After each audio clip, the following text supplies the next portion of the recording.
Hello everyone! Let's make healthy breakfast. Good morning everyone. Ngayon, magbi-breakfast ako ng avocado.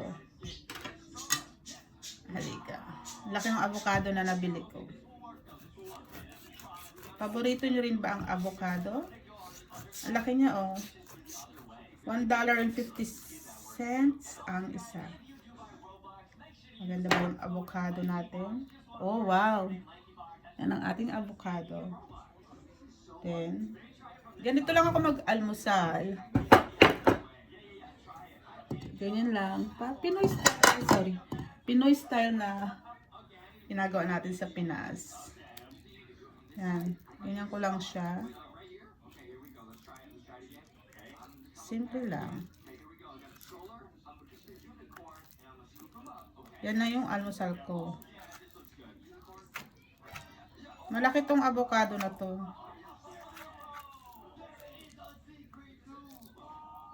Medyo na nga. Malapit na nga ano to eh. Tanggalin natin ang buto. Diba marami na siya para sa almusal. Masyadong malaki.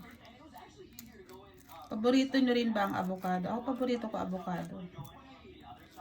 Kaya lang, dito sa Australia, sobrang mahal. Diba? Ang dami nung nabili ko. Isang piraso, $1.50. Pero sobrang laki to ha. Diba? Halos mapuno yung bowl ko. Tapos ganyan lang ako mag-almusal. Then, lagyan ko siya ng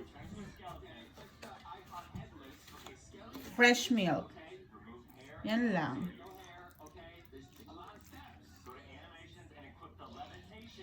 Yan lang siya guys. And then, kung gusto nyo lagyan ng asukal, pwede nyo rin lagyan ng asukal. Yan lang ang aking almusal for today. Kain tayo mga kacharot. Yum.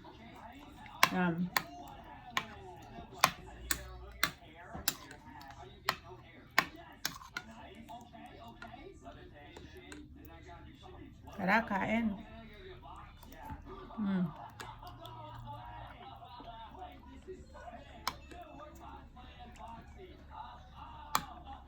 Thank you for watching everyone.